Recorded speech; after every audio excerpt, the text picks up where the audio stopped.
বলো না যুবক, কতদিন হয় বলতেও পারো না ফজরের ওয়াক্ত কখন,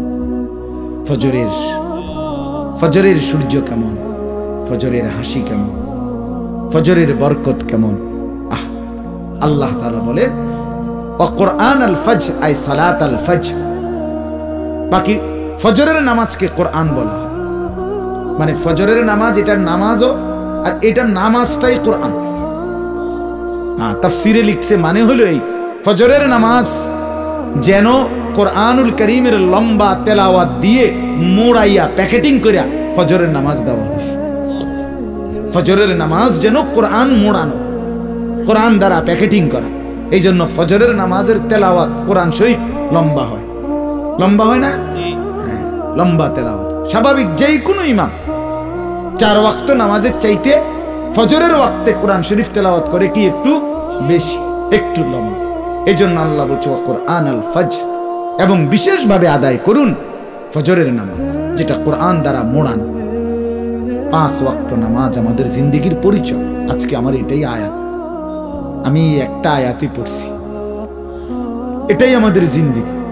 আজকে এই রজব মাসে রাসূলুল্লাহ সাল্লাল্লাহু আলাইহি ওয়াসাল্লামের মেরাজ, এটা প্রসিদ্ধ বর্ণনা, আরো ভিন্ন বর্ণনাও আছে, বাকি প্রসিদ্ধ একটি বর্ণনা।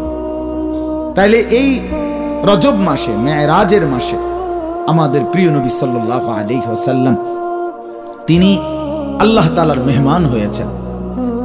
মক্কার মানুষ নবী সাল্লাল্লাহু আলাইহি ওয়াসাল্লামকে খুব বেশি তিরস্কার করছিল। নবীজি সাল্লাল্লাহু আলাইহি ওয়াসাল্লাম ইসলাম প্রচার শুরু করার, একটু খেয়াল করেন, 7ম বছর, মানে নবীজি 40 বছর বয়সে ইসলাম প্রচার শুরু করছেন, ঠিক না? এরপরে 7 বছরের মাথায় 7ম বছর, মানে নবীজি সাল্লাল্লাহু আলাইহি ওয়াসাল্লাম বয়স যখন 47, তখন মক্কাবাসী কুরাইশরা, কাফেররা একটা পরামর্শ করে রাসূলুল্লাহ সাল্লাল্লাহু আলাইহি ওয়াসাল্লাম এবং তার অনুসারীদেরকে বয়কট করছিল, মানে এক ঘরে করে দিছিল। তারা সিদ্ধান্ত নিছে যে মুহাম্মদ এবং তার অনুসারীদের সাথে কথাবার্তা, বিবাহ শাদী, লেনদেন, বেচা কিনা সব বন্ধ। আল্লাহ নবী সাল্লাল্লাহু আলাইহি ওয়াসাল্লাম তখন নিজের অনুসারীদেরকে নিয়ে, ওনারা আপন চাচা আবু তালেবের একটা গুহা ছিল, শিয়াবে আবি তালেব, ওইটার মধ্যে গিয়ে আশ্রয় নিছে। 3 বছর একটানা আল্লাহ নবী সাল্লাল্লাহু আলাইহি সাল্লাম এই গুহায় এই নিজের অনুসারীদেরকে নিয়ে সীমাহীন কষ্ট করেছেন, কারা জীবন, বন্দী জীবন পালন করেছেন। আমরা তারিখের কিতাবে পড়ছি, হযরত মাওলানা ইদ্রিস কান্দলভি রাহমাতুল্লাহ আলাইহির কিতাব সিরাতে মুস্তাফা উর্দুতে পড়ছি। সেখানে আছে যে সাহাবীরা বর্ণনা করছে ক্ষুধার কষ্টে গাছের পাতা আমরা চাবাইয়া খাইছি, ক্ষুধার কষ্টে উটের চামড়া পুরাইয়া, সাহাবী বর্ণনা করছে উটের চামড়া পুরাইয়া এরপরে আমরা পাউডার বানাইয়া ছাতুর মতো এরপর পানি দিয়ে গুল্লা খাইছি। এতটা কষ্ট করছে। 3 বছর পরে আল্লাহর কুদরতে ওই বয়কট ভেঙে গেছে, নবী সাল্লাল্লাহু আলাইহি সাল্লাম মুক্ত হয়েছেন। আমি শুধু সংক্ষেপে বলতেছি। তো নবী সাল্লাল্লাহু আলাইহি সাল্লাম এই 3 বছরের অবর্ণনীয় কষ্ট সহ্য করে নবীজির বয়স যখন 50, ইসলাম প্রচারের 10 বছর, এই সময় নবী সাল্লাল্লাহু আলাইহি সাল্লাম মুক্তি হলেন, মুক্তি পেলেন। কিন্তু 3টা বছর কষ্ট করে মাত্র বের হইছে। এই সময় এই 10ম বছর নবীজি সাল্লাল্লাহু আলাইহি সাল্লাম 5 দিনের ব্যবধানে মুক্তি হওয়ার 5 দিনের ব্যবধানে 2টা বড় বড় ধাক্কা কষ্ট পাইছেন নবীজি। একটা হলো নবীজির চাচা আবু তালেব, উনি ইন্তেকাল করছেন। এরপরে 5 দিনের ব্যবধানে বা 7 দিনের ব্যবধানে নবীজির স্ত্রী হযরত খাদিজা রাদিয়াল্লাহু তাআলা আনহা, তিনি তখন একমাত্র স্ত্রী। পরবর্তীতে নবী আরো বিবাহ করছে, সেগুলো পরে, কিন্তু তখন বিবি ছিলেন একজনই। এই একজন স্ত্রী সবচেয়ে প্রিয়জন, সেই 25 থেকে 40 আরে 50, নবীজির বয়স এখন 50, 25 বছর বয়সে উনাকে বিয়ে করছেন। তাহলে কত বছরের সংসার? 25 বছরের সংসারের স্ত্রী, উনি ইন্তেকাল করছেন। তো নবীজি মাত্র 3 বছর বন্দি জীবন থেকে বের হইলেন, একটা কষ্ট। এবার চাচা মারা গেলেন, আরেকটা কষ্ট। স্ত্রী ইন্তেকাল করলেন, আরেকটা কষ্ট। এরপরে নবীজির স্ত্রীও নাই, চাচাও নাই। নবীজি তখন পার্শ্ববর্তী তায়েফ, এই তখন 51তম বছর, নবুয়তের 11 বছর শুরু হয়েছে। এই সময় আল্লাহ নবী সাল্লাল্লাহু আলাইহি সাল্লাম পার্শ্ববর্তী তায়েফ এলাকায় গেছেন নবীজির পালক পুত্র হযরত যায়েদ ইবনে হারেসাকে নিয়ে ইসলাম প্রচারের জন্য। তায়েফে গিয়ে 1-1.5 মাস লম্বা সময় নবীজি তাদেরকে ইসলামের দাওয়াত দিয়েছেন, কিন্তু একটা লোকও কালেমা পড়ে নাই, বরং বিনিময়ে পাথর মেরে ওদের ছেলেদেরকে লেলায়া, সর্দাররা বাচ্চাদেরকে লাগায় দিছে, এই লোকটা পাগল, যত মারো পাথর মেরে তারে তাড়ায় দাও। এই পরিমাণ পাথর মারছে। হযরত যায়েদ বলেন, রাসূলুল্লাহ সাল্লাল্লাহু আলাইহি ওয়াসাল্লামের দেহ মোবারক থেকে রক্ত পায়ের জুতার সাথে জমাট বাইদা চাক লাগিয়ে গেছে।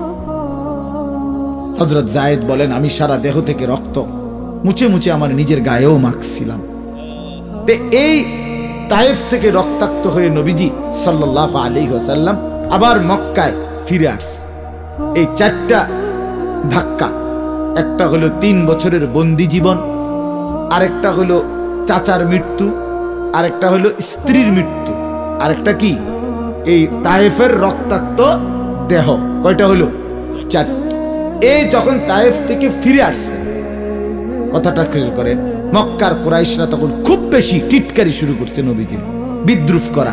আরে মুহাম্মদ, আমগো এনো তুমি কারো কাছে পাত্তা পাইলা না, তোমার বলে তায়েফে গেলা, সেখানেও বাচ্চারা পর্যন্ত তোমারে পাথর মারে, ছোট ছোট ফুলাইনে মারে পাথর, আর তুমি কও তোমার আল্লাহ বলে তোমারে এই দিছে হে দিছে, মর্যাদা দিছে, কি কি দিছে, কোনায় মর্যাদা কই, তোমার সম্মান কোথায়?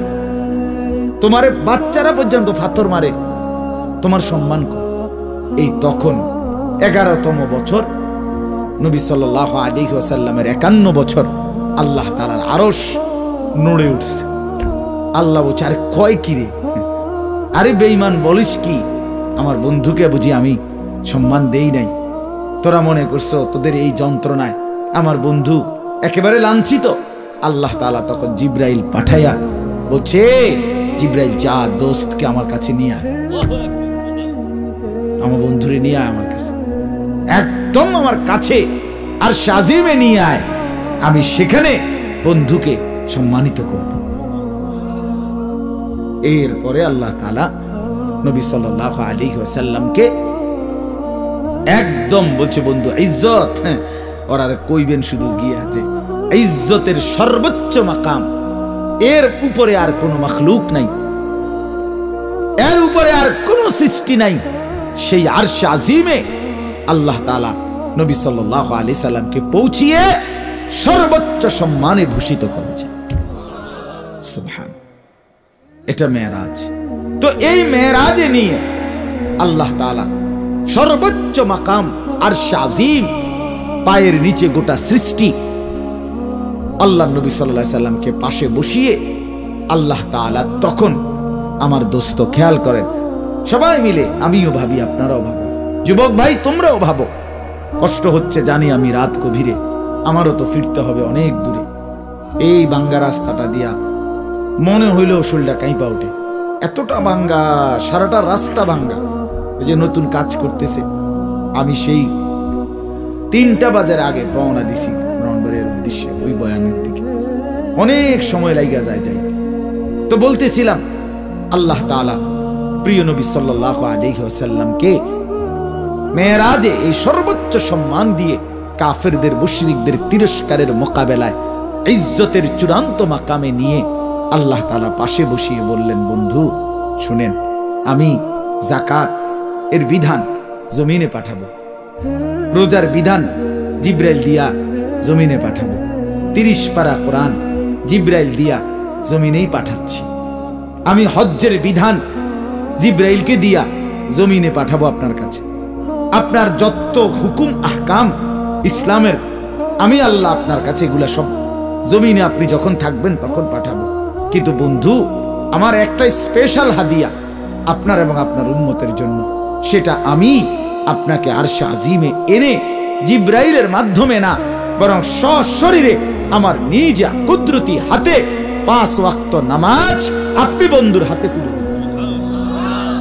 এটা আমি জিব্রাইল দিয়ে পাঠাবো না, এটা আমি তুলে দিই। এটা আমার একবার সর্বোচ্চ স্পেশাল গিফট, সবচেয়ে দামি হাদিয়া। রোজা পরবর্তীতে খবর পাবেন, জিব্রাইল গিয়ে বলবে। যাকাত পরে খবর পাবেন। হজ, দান, সাদাকা, জিকির, তাসবিহ, তেলাওয়াত, হালাল হারাম, জায়েজ না জায়েজ, শরীয়তের সব বিধান এগুলো জমিনে পাবেন। কিন্তু এটা আমি নিজে দিলাম, এটা আমি দিলাম।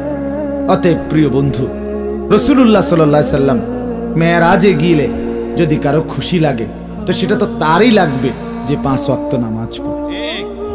কথা বুঝেন নাই? নবীজির মেরাজ, নবীজির ভালোবাসা, এটা তো তার জন্য যে সেজদা করে, যে নামাজ পড়ে, সে না রাসূলুল্লাহকে মহব্বত করে। আর শুধু এই কোন বিষয়ের নাম দিয়া খিচুড়ির ডেক, বিরিয়ানির ডেক আর জিলাপির পোটলা, আর বেটা তুই তো ওইগুলোর প্রেমিক, রাসূলুল্লাহর প্রেমিক না বেটা, তো মিথ্যা ধোকা দিলে হবে নাকি? 5 ওয়াক্ত নামাজের সেজদা যার কপালে আছে সে তো নবী প্রেমিক, সে রাসূল প্রেমিক। এত বড় হাদিয়া আল্লাহ তাআলা বলেন, বন্ধু আমার হাতে দিলাম, আমি হাতে তুলে দিলাম। তাহলে চিন্তা করে দেখেন, যুবক ভাই ভেবে দেখো, মেরাজের হাদিয়া আল্লাহ তাআলা নিজের কাছে নিয়ে 5 ওয়াক্ত নামাজ দিলেন। সেই নামাজকে যদি আমরা কদর না করি তা আমাদের জীবনের আর পরিচয় আছে কি? পরিচয় আছে কি? এই আমার এই আয়াতের তর্জমা শুনে আল্লাহ তাআলা বলেন, সূরা বনী ইসরাঈল, এই সূরার মধ্যেই মেরাজের আলোচনা, এই সূরার মধ্যেই এই কথাটা। সূরা বনী ইসরাঈলের ৭৮ নম্বর আয়াত, কোরআনুল কারীমের 15 নম্বর সূরা, 17 নম্বর না 15 নম্বর পারা, 17 নম্বর সূরা, সূরা বনী ইসরাঈল। এই সূরার মধ্যেই নবীজির ইসরার বর্ণনা আছে। শুরুর আয়াত মেরাজের ঘটনা দিয়ে শুরু হয়েছে। সুবহানাল্লাযী আসরা বিআবদিহি লাইলাম মিনাল মাসজিদিল হারামি ইলাল মাসজিদিল আকসাল্লাযী বারাকনা হাওলাহু। এইখানে আমি অনেক সময় বলি, এই আয়াত পড়লে মেরাজের ওয়াজ যারা করে এই আয়াত দিয়ে, তারা তাবলীগরে অস্বীকার করে কেন? এখানে আল্লাহ সরাসরি বলল, আমি আমার বন্ধুকে এক মসজিদ থেকে আরেক মসজিদে নিছি। তো দাওয়াত তাবলীগের সাথীরা তো এক মসজিদ থেকে আরেক মসজিদে, বুঝেন নাই? মিনাল মসজিদিল হারামি ইলাল মসজিদিল আকসা। তে এই আয়াত পয়রা হে বিরোধিতা করে কেন? এটা তো পরিষ্কার আয়াত, একেবারে সোজা সাপটা আয়াত। আল্লাহ বলে, বন্ধুকে আমি এক মসজিদ থেকে কই নিছি আরেক মসজিদে নিছি। মসজিদ থেকে মসজিদে গমন, এটা মেরাজের সময় হয়েছে। আল্লাহ আমাদেরকে বুঝার তৌফিক দান করেন। চলেন, তো এই সূরাতে আল্লাহ তাআলা বলেন, আকিমিস সালাতা, বন্ধু আপনি আপনার অনুসারীদেরকে নিয়ে নামাজ আদায় করুন। লিদুলুকিশ শামসি ইলা গাসাকিল লাইল, সূর্য যখন পশ্চিম দিকে হেলে যায় তার পরবর্তী নামাজ থেকে শুরু করে রাত্র যখন পূর্ণভাবে শুরু হয় সেই পর্যন্ত। অর্থাৎ সূর্য পশ্চিম দিকে হেলে গেলে যেই নামাজের ওয়াক্ত শুরু হয় সেটাকে বলে জোহর। কোন নামাজ? এরপরে হলো আসর, এরপরে মাগরিব। আর রাত্র যখন পূর্ণভাবে শুরু হয়, ওই ছেলে কথা বলো না, কথা বলো, তোমার অসুবিধা হলে যাই গো, বাইরে কথা বলো, শতবদ্ধ করো না। তো এরপরে জোহর, আসর, মাগরিব, এশা, ইলা গাসাকিল লাইল অর্থ হলো রাত্র যখন পূর্ণভাবে শুরু হয়। সন্ধ্যার পরে কিছুক্ষণ আকাশে লাল চিহ্ন থাকে, সাদা চিহ্ন থাকে সন্ধ্যায়, এর কিছুক্ষণ পরে একদম কালো অন্ধকারে পূর্ণ যখন ঢেকে যায় তখন এশার ওয়াক্ত হয়। তো আল্লাহ তাআলা বলেন, রাত্র যখন পূর্ণভাবে শুরু হয় ওই পর্যন্ত নামাজ আদায় করো। তাহলে কয় ওয়াক্ত হইল? 4 ওয়াক্ত, জোহর, আসর, মাগরিব, এশা। বলেন না কয় ওয়াক্ত? কি কি কোন? আর এরপরে আল্লাহ বলেন, আল্লাহ তাআলার বলার ঢং দেখেন, সুবহানাল্লাহ। গুরুত্বের বিচারে আল্লাহ তাআলা বললেন ওয়া কুরআনাল ফাজর, এবং বিশেষভাবে আদায় করুন ফজরের নামাজ। ফজরের নামাজ, ফজরের নামাজ কোন নামাজ? ফজর। 12টা 12:30টার দিকে যেটা পড়ে দুপুর। কি দোস্ত? আহা, বলো না যুবক, কতদিন হয় বলতেও পারো না ফজরের ওয়াক্ত কখন, ফজরের সূর্য কেমন, ফজরের হাসি কেমন, ফজরের বরকত কেমন। আহ, আল্লাহ তাআলা বলেন ওয়া কুরআনাল ফাজর, আই সালাতাল ফাজর। বাকি ফজরের নামাজকে কোরআন বলা হয়, মানে ফজরের নামাজ এটার নামাজও, আর এটার নামাজটাই কোরআন। তাফসিরে লিখছে মানে হলো এই, ফজরের নামাজ যেন কোরআনুল কারীমের লম্বা তেলাওয়াত দিয়ে মোড়াইয়া প্যাকেটিং করিয়া ফজরের নামাজ দেওয়া হয়েছে। ফজরের নামাজ যেন কোরআন মোড়ানো, কোরআন দ্বারা প্যাকেটিং করা। এই জন্য ফজরের নামাজের তেলাওয়াত কোরআন শরীফ লম্বা হয়। লম্বা হয় না? হ্যাঁ, লম্বা তেলাওয়াত। স্বাভাবিক যেই কোনো ইমাম 4 ওয়াক্ত নামাজের চাইতে ফজরের ওয়াক্তে কোরআন শরীফ তেলাওয়াত করে কি একটু বেশি, একটু লম্বা। এই জন্য আল্লাহ বলছে ওয়া কুরআনাল ফাজর, এবং বিশেষভাবে আদায় করুন ফজরের নামাজ, যেটা কোরআন দ্বারা মোড়ানো, কোরআন দ্বারা প্যাকেটিং করা, এই ফজরের নামাজ।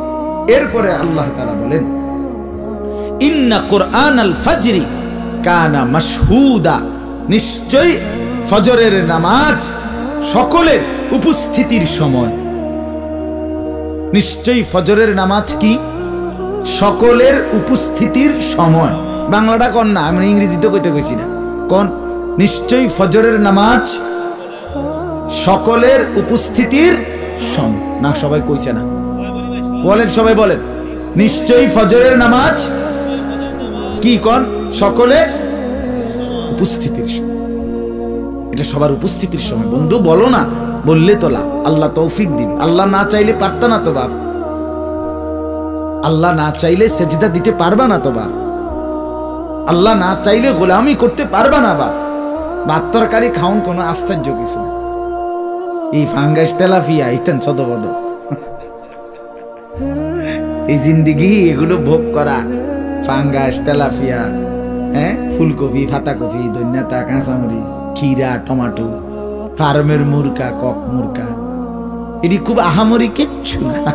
এই সব মিললে আমরা যা ভোগ করি, আরে বেকুব মানুষ আমরা। জঙ্গলের বাঘ ভাল্লুক এর চাইতে উত্তম জিনিস দুনিয়া ভোগ করে।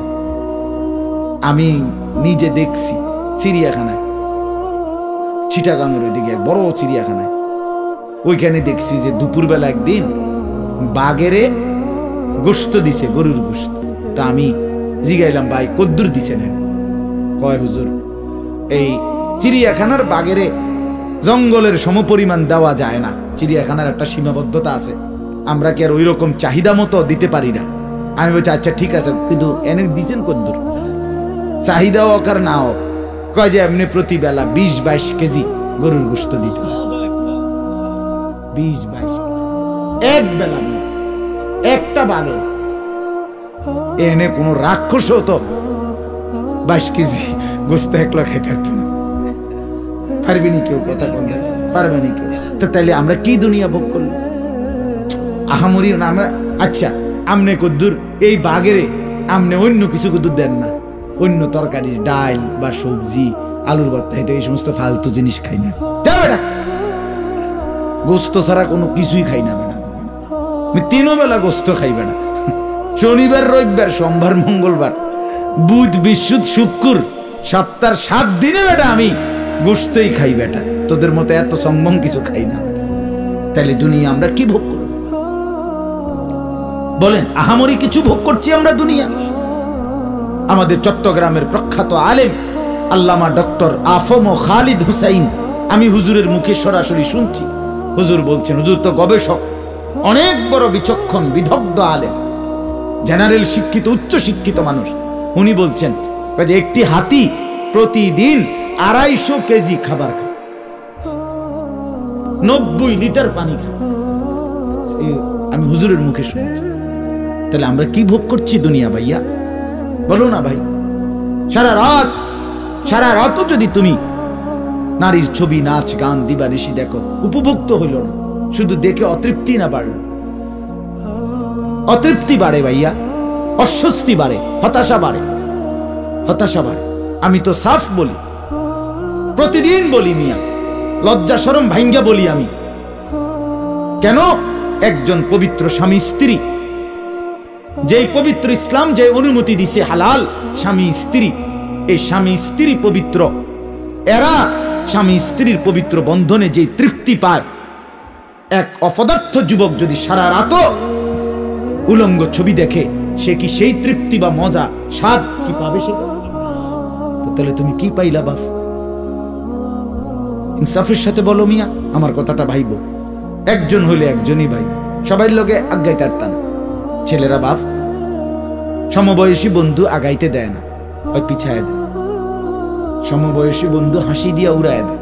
সমবয়সী দুষ্ট হয় বেশি, সমবয়সী গড়ে না, নষ্ট করে বেশি, জীবন সাজায় না, বরবাদ করে বেশি। এই জন্য বললাম কোনো তৃপ্তি নেই, হতাশা। সারা রাত উলঙ্গ ছবি দেখলে হতাশাই বাড়ে। শেষ পর্যন্ত মোবাইলের টাকাগুলো শেষ হবে, শরীরের মধ্যে যে যৌবনের ক্ষমতা ছিল, এই সক্ষমতা, এটাও ধীরে ধীরে নষ্ট হবে, আর আখিরাতটাও বরবাদ হবে। চারদিকে তখন হতাশা ছাড়া, জুতার বাড়ি ছাড়া আর কিচ্ছু নেই।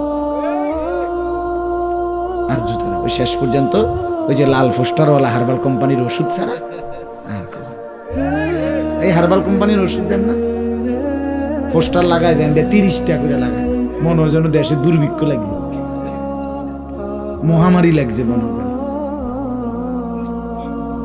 হ্যাঁ, নাউজুবিল্লাহ।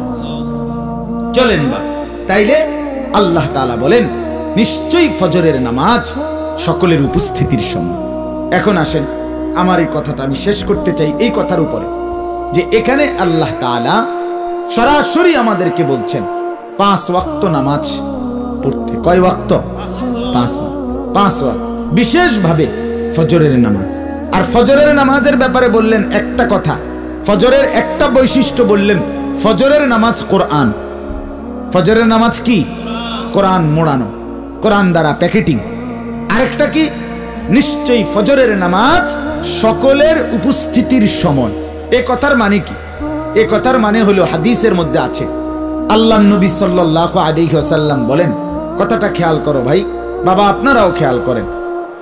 আল্লাহর নবী সাল্লাল্লাহু আলাইহি সাল্লাম বলেন, সারা রাত আল্লাহর এই জমিনে কোটি কোটি ফেরেশতা পাহারাদারি করে, মানুষের বিভিন্ন সেবায় আল্লাহ তাআলার পক্ষ থেকে নিয়োগ। সারা রাত এই জমিনে পাহারাদারি করে কোটি কোটি ফেরেশতা। সকালবেলা ফজরের ওয়াক্তে এদের ডিউটি শেষ হয়, এরা আসমানে ফিরে যায়। নতুন আরেক টিম ফেরেশতা, আরেক গ্রুপ, তারা সারা দিন ডিউটি করবার জন্য নতুন গ্রুপ আবার আসমান থেকে ফজরের ওয়াক্তে নেমে আসে। কথা বুঝছেন তো? আল্লাহর নবী সাল্লাল্লাহু আলাইহি সাল্লাম বলেন, এই রাত্রিবেলা সারা রাত পাহারাদারি করছে যেই ফেরেশতারা, এরা যাওয়ার সময় ফজরের নামাজ পড়ে এরপরে যায়। আর সারা দিন যারা ডিউটি করবে তারাও আইসা ফজরের নামাজে শামিল হয়। এজন্য নবীজি বলছেন, রাত্রির ফেরেশতা, দিনের ফেরেশতা আর মুমিন বান্দা সবাই একত্রে ফজরের নামাজে উপস্থিত হয়। এজন্য ফজরের নামাজ সকলের উপস্থিতির সময়, কানা মাশহুদ, সবার উপস্থিতিটা। এজন্য এখন আসেন, আমরা কিতাবে পড়ছি সারা রাত যে ফেরেশতারা জমিনে মানুষের ডিউটি করলো, এই ফেরেশতারা ফজর পড়ে যায়। সারা দিন যারা ডিউটি করবে তারা ফজরে আইসা শামিল হয়। এই দোনো ফেরেশতা, এক গ্রুপ যাচ্ছে, এক গ্রুপ আসছে। যাওয়ার সময় যখন দেখে এই লোকটা ফজরের নামাজে আসলো না, খোদার কসম, এই ফেরেশতারা, যাওয়ার ফেরেশতারা বলে, তোর উপরে আল্লাহর লানত, সারাটা রাত তোকে ডিউটি করলাম, তুই মালিকের সেজদা দিতে আসলি। আর ওই যেই ফেরেশতারা ডিউটি করতে আসছে, কসম আল্লাহর, ওরাও বলে, তোর উপরে আল্লাহর লানত, তোরে কি ডিউটি করতে আসলাম, তুই তো মালিকের সেজদাই দিলি না। এজন্য ফজরের ওয়াক্তে যে অনুপস্থিত, ফজর পড়ে না, তার উপরে সারা রাতের ফেরেশতারও অভিশাপ, সারা দিনের ফেরেশতারও অভিশাপ। লানত মিয়া। একটু হিম্মত করলে পারবা ভাইয়া, সবাই পারবে। যুবক ভাই, নষ্ট করে দিও না জীবনটা। এই যৌবন আর ফিরবে না দোস্ত। তুমি আর পিছনের দিকে যাইতে পারত না। হায়াত ওয়ান ওয়ে রোড, মনে রাখতে হবে। হায়াত ওয়ান ওয়ে মানে এটা শুধু সামনের দিকে আগায়। ওয়ান ওয়ে রোড মানে হলো যে রোড দিয়ে শুধু সামনের দিকে যাওয়া যায়, এটা দিয়েই আবার পিছনের দিকে আইন যায় না। পিছতে হইলো এই রোড, পিছাইতে হইলে ইউটার্ন লইতে হইব, মানে হেদিক দিয়ে আইতে হইব। কথা বুঝেন না? এটারে কয় ওয়ান ওয়ে রোড। হায়াত ওয়ান ওয়ে মানে আমি আপনি এখন প্রত্যেকেই কোন দিকে যাচ্ছি? কবরের দিকে, পিছনের দিকে। মানে গত সপ্তাহের দিকে আমরা আর ফেরত যাইতে পারুম? কথা বুঝেন নাই?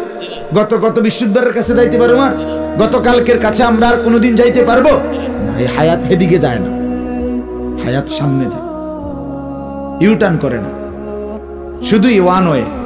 অর্থাৎ যুবক ভাই, আগামীতে তুমি হয় বৃদ্ধ হবা, নয় কবরে যাবে। বুড়া বাবা আমনে হয় একটু হায়াত পাইবেন, আর নলে মরে যাবেন, খালাস। অতএব কদর করে 5 ওয়াক্ত নামাজ কদর করে, ফজরের নামাজ কদর করে। এটা মেরাজের সবক। আমি এই জন্যই বলে মেরাজের ওয়াজ করলাম। এটাই ওয়াজ। 5 ওয়াক্ত নামাজ, 5 ওয়াক্ত নামাজ, ফজরের নামাজ। ফজরের নামাজ একটু হিম্মত করলে, সাহস করলে, একটু শক্তি সাহস রাখলে, শরীরটা পবিত্র রাখলে। যুবকদের জন্য সবচেয়ে বড় বিষয় হলো তুমি টয়লেট পেপার ব্যবহার করো, পেশাব করে পানি ব্যবহার করো, শরীর পবিত্র থাকবে। কসম আল্লাহ, আমি পরীক্ষিত। আমি বললাম অল্প সময়ের ভিতরেই তোমার কাছে সারাক্ষণ প্রত্যেক দিন 5 ওয়াক্ত নামাজ পড়তে মন চাইবে। মূল নামাজ পড়তে মন না চাওয়ার একটা মূল কারণ হলো শরীর নাপাক। যার শরীর নাপাক তার কাছে রহমতের ফেরেশতা আসে না, শয়তান থাকে তার লগে। আর শয়তান 24 ঘন্টা ফাইন্নাহু ইয়া'মুরু বিল ফাহশাই ওয়াল মুনকার। কোরআনে আল্লাহ বলছে শয়তান সারাক্ষণ অশ্লীলতা এবং গুনার কাজের আদেশ করে। এই জন্য সারাক্ষণ বেড়ি চাইতে মনে করে, কারণ শরীর না পাক যে। সারাক্ষণ নাচ গান দেখতে মন চায়, সারাক্ষণ একে টানা দিয়া লাইছে, মানে মোবাইল টিপতে টিপতে হেতের আর ভাল লাগের না। এরপর আমরা টানা দিই, কিটা করবা, কাম নাই যে, এই মোবাইল টিপতে টিপতে টানা দিয়া লাগবে। আড্ডা দিতে দিতে শেষ। এ বুট খাইতে আছে 1 ঘন্টা লাগাইয়া। কিরে বেটা, তোর 10 টাকার বুটে যদি খাস তুই 1 ঘন্টা লাগাইয়া, 100 টাকার বুট খাইতে তো তোর 1 সপ্তাহ লাগে। মানে খামখেয়ালি জিন্দিগি, আকামলা জিন্দিগি, অপদার্থ জিন্দিগি। আল্লাহ আমাদেরকে মাফ করে দেন। আমরা আজকে ইনশাআল্লাহ এই রজব মাসে মেরাজের সবক নিলাম 5 ওয়াক্ত নামাজ। কি বলেন ইনশাআল্লাহ? যুবক ভাই বলো না ইনশাআল্লাহ? নওজোয়ান বলো, হিম্মত করো ইনশাআল্লাহ। বিশেষ করে কোন নামাজ? ফজরের নামাজ। আজীব কথা শুনেন হানিফ ভাই, গতকালকে আমি রাত্রে সন্দ্বীপ মাহফিলে ছিলাম, চট্টগ্রাম সন্দ্বীপ। হ্যাঁ সন্দ্বীপ, ওইখানে এই মানে স্পিড বোট দিয়ে সাগর পার হইয়া যাইতে হয়। তো আমি যেখানে মাহফিলের দ্বিতীয় মাহফিল ছিল যেখানে, ওইখানে অনেক ভরপুর মানুষ। তো সেখানে 3-4 জন ছেলে, ইয়াং ছেলে, ওরা আমার সাথে দেখা করছে। ওরা বলছে হুজুর আমরা একটা এলাকায় একটা আয়োজন করতেছি, কি ফজর ক্যাম্পেইন এটার নাম। অর্থাৎ আমরা 4-5 জন যুবক ফজরের নামাজের জন্য আমরা ফজরের আধা ঘন্টা আগে ওয়ার্কিং করি, মানে এলাকায় মহল্লার ঘরে ঘরে সামনে হাঁটি, আমাদের সমবয়সীদেরকে ডাকি। আমরা এটা উদ্যোগ নিলাম আলহামদুলিল্লাহ। যে এখন 1-2 মাসের ব্যবধানে, 2-4 মাসের ভিতরে 300-400 যুবক ফজরের নামাজ, ফজর ক্যাম্পেইন। খুব সুন্দর না? আমি এত উৎসাহ দিলাম, হেরা ওরে আসছে হুজুর, কয় আমরা ফজরের সবচেয়ে বেশি ওয়াজ আপনার কাছে শুনছি, আপনার লোক আলাদা দেখা করতে আসছে। এই জন্য বাপ আমরা অনুরোধ করি, তোমরা আগায় আসলে ইসলামের উপকার, নষ্ট হইও না, নষ্ট হইয়া যায়ও না বাপ। নষ্ট হইয়া গেলে নিজেরই বরবাদ করে দিলা। তুমি ভালো হইলে, নামাজি হইলে, চরিত্রবান হইলে ইনশাআল্লাহ তোমার নিজেরও ফায়দা হবে, ইসলামেরও অনেক বড় উপকার হবে। আগামী দিনে ইসলামের জন্য অনেক বেশি যুবকের দরকার, নওজোয়ানের দরকার। আমরা হিম্মত না করলে, নওজোয়ান হিম্মত না করলে, এই যে আজকেও আমার হুজুর বললেন আল্লামা সাজিদুর রহমান সাহেব, কত মুখী দেশের, সারা দেশের হুজুরে যেটি কইছে এটি চিন্তা করলে আমি হুজুর আমার শুধু বুড়িসং লইয়ে আমার মাথা ঘুরায়। মানে আমি যে উপজেলার বিভিন্ন মুখী অসুবিধা শুনলে, আমাদের কওমি মাদ্রাসা সংগঠনের সেক্রেটারি আমি, আমাদের উপজেলা একজন, আমার এমনি মাথা ঘুরে। আর আমনে তো সারা দেশ না সারা পৃথিবী চিন্তা করেন, আপনার মাথাতে জাগাত আছে। হাজি অনেক মুখী অসুবিধা, ইসলামের বিরুদ্ধে চতুর্মুখী ষড়যন্ত্র ভাই। অতএব ছেলেরা, তোমরা যদি আগায় আসো, ইনশাআল্লাহ ইসলামের উপকার হবে। এই জন্য আজকে অনুরোধ করলাম, আমরা 5 ওয়াক্ত নামাজ পড়বো ইনশাআল্লাহ। পড়বো তো ইনশাআল্লাহ। প্রিয় নবী সাল্লাল্লাহু আলাইহি সাল্লামের আখেরি ওসিয়ত নামাজ। নবীজি শেষ নামাজের কথা বলতে বলতে দুনিয়া থেকে বিদায় নিছেন। নবীজি শেষ উম্মতকে ফজরের নামাজ, সোমবার দিন ফজরের নামাজে নবীজি সাহাবীদেরকে শেষ দেখছেন, এরপরে জোহরের আগে ইন্তেকাল করছেন। এটাই কিতাবে আছে। রবিউল আউয়াল মাসের সোমবার দিন ফজরের নামাজে নবী সাহাবীদেরকে সবাইকে দেখছেন, জোহরের নামাজ আর দেখেন নাই, এর আগে ইন্তেকাল করছেন আল্লাহর নবী সাল্লাল্লাহু আলাইহি ওয়াসাল্লাম। এজন্য আমরা 5 ওয়াক্ত নামাজ। হযরত ওমর রাদিয়াল্লাহু তাআলা আনহু মসজিদের মিম্বরে উনাকে ছুরি দিয়ে ঘাই দিছিল ফজরের ওয়াক্তে। উনি ফজরের নামাজের ওয়াক্তে রক্তাক্ত শরীর নিয়ে এক পাশে পড়ে যাচ্ছিলেন। সাহাবীদেরকে ডেকে আব্দুর রহমান ইবনে আউফকে বলছে, আব্দুর রহমান, আগে ফজরের নামাজ আদায় করো, এরপরে আমাকে ধুইরো। হযরত ওমর কাঁটা মুরগির মতো তড়ফাইছেন, সাহাবীরা আগে নামাজ পড়ছে। হযরতে খুবাইব ইবনে আদি, নবীর এক সাহাবীকে মক্কার কাফেররা ফাঁসিতে ঝুলাইছিল। এই ফাঁসিতে ঝুলাইবার আগে তানঈম নামক জায়গায়, ওই যে আয়েশা মসজিদ যেখানে, এখানে এই উনারে বলছিল, খুবাইব, তোমার জীবনের শেষ ফাঁসির পূর্বে আশা কি? উনি বলছে 2 রাকাত নামাজ পড়তে চাই। খুলে দিছে রশি। উনি 2 রাকাত নামাজ পড়ে সালাম ফিরাইয়া আল্লাহকে বলছে, মাওলা, আমার আর কোনো পরোয়া নাই, আমি আপনাকে সেজদা করে মরছি, আমার আর কোনো চিন্তা নেই।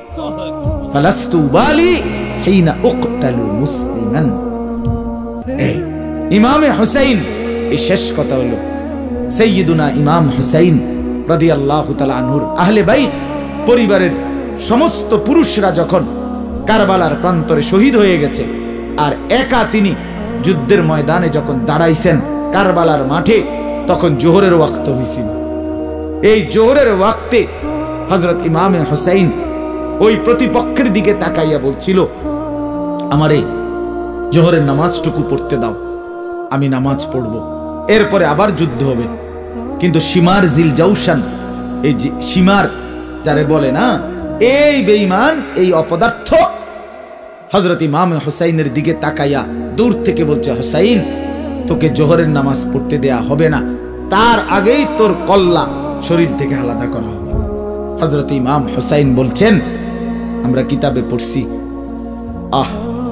ইমামে হুসাইন বলছেন, সীমার, আমি তো জীবন দেওয়ার জন্যই আসছি, আমি শহীদ হব বলেই তো এখানে আসছি বেটা, জীবন ফিরায় নেওয়ার জন্য আসি নাই। শাহাদাত বরণ করব এই নিয়ত নিয়েই আসছি, দাঁড়াইছি, কিন্তু তার আগে আমি আমার মালিকের সেজদা করব, এ কথা বলে নিয়ত বাইধা ফেলছে। এবার তোর ইচ্ছা মন চাই তুই এখনই হত্যা কর, নয়তো পরে হত্যা কর, বাকি আমি আমার সেজদা দিয়েই যাব। ইমামে হুসাইন সেজদা দিছেন, জোহরের নামাজ আদায় করছে। যুবক ভাই, অতএব শুধু শুধু নামকেও অস্ত্রের ভালোবাসা, শুধু বিরিয়ানি খিচুড়ি, শুধু এই নামকেও অস্ত্রের ভালোবাসা না বন্ধু, অনুসরণের মাধ্যমে ভালোবাসতে হয়, অনুসরণের মাধ্যমে। আল্লাহ তাআলা আমাদের প্রত্যেককে তৌফিক দেন। আজকের মাহফিল আল্লাহ তাআলা কবুল করেন, আপনাদের এই সমস্ত আয়োজনে আল্লাহ বরকত দান করেন। আমরা পড়বো তো ইনশাআল্লাহ। যুবক ছেলে তোমরা বলো নিয়ত করে, নওজোয়ান হাত উঠে কও, আল্লাহ তৌফিক দান করেন। আলহামদুলিল্লাহ, মাওলায়ে করিম আপনি মাফ করে দেন, আল্লাহ আপনি মাফ করে দেন। রাত অনেক গভীর মাওলা, অনেক গভীর রাত, আপনি দেখছেন মাওলা, অল্প কয়েকজন নাফরমান গোলাম, আপনি মাফ করে দেন। আযাব দিলে আপনার কোনো লাভ নাই, মাফ করে দিলে আপনার কোনো ক্ষতি নাই। আল্লাহ আপনি মাফ করে দেন, মাফ করে দেন, মাফ করে দেন। দেন মাওলা, ছেলেগুলোকে মাফ করে দেন। ওরা বুঝে নাই মাওলা, ওরা পেছনের জিন্দেগি বুঝে নাই। এখন সেজদা করবে বলেছে, আপনি তৌফিক দেন, আপনি দিল পরিষ্কার করে দেন, আপনি চেহারা সুন্দর করে দেন, আপনি চুল সুন্দর করে দেন, আপনি আখলাক সুন্দর করে দেন। দেন না মাওলা, ছেলেগুলোকে ফিরায়া দেন, ফিরায়া দেন। নষ্ট হতে দিয়েন না মাওলা, বরবাদ হতে দিয়েন না মাওলা। আমার বাবা চাচা মুরব্বীদেরকে হায়াত দারাজ করেন, আরো বেশি নেক আমলের তৌফিক দেন। সমস্ত কবরবাসীদেরকে মাফ করে দেন, কিয়ামত পর্যন্ত কবরের আযাব মাফ করে দেন। পর্দার আড়ালের মা বোনদেরকে পর্দা পুশিদা দান করেন, নিজের ইজ্জত নিজের সতীত্বের কদর বুঝবার তৌফিক দান করেন। 5 ওয়াক্ত নামাজ আমাদের প্রত্যেককে পড়ার তৌফিক দেন, ফজরের নামাজ পড়ার তৌফিক দেন। আল্লাহ গোলামির সেজদা যেন করে মরতে পারি তৌফিক দেন। শেষ নিঃশ্বাসটাও সেজদার সাথে যেন হয় মাওলা। আল্লাহ জিন্দেগীর শেষ ওয়াক্ত নামাজ যেন জামাতের সাথে আদায় করতে পারি মাওলা, আপনি তৌফিক দেন। আল্লাহ আজকের এই মাহফিল কবুল করেন। যে যেভাবে অংশগ্রহণ করেছে, দোয়া চেয়েছে, যার যত নেক মাকসাদ আপনি পূরণ করে দেন। অসুস্থ বিমারি যারা শিফা করে দেন, কামাই রুজিতে প্রত্যেকের হালাল বরকত দান করেন। প্রবাসে যারা সহি সালামতে নিরাপদে রাখেন, আল্লাহ আমাদের সবাইকে কবুল আর মনসুর করেন। রব্বির হামহুমা কামা রব্বায়ানি সগীরা। সুবহানা রাব্বিকা রব্বিল ইজ্জাতি আম্মা ইয়াসিফুন। সালামুন আলাল মুরসালিন। আলহামদুলিল্লাহি রাব্বিল আলামিন।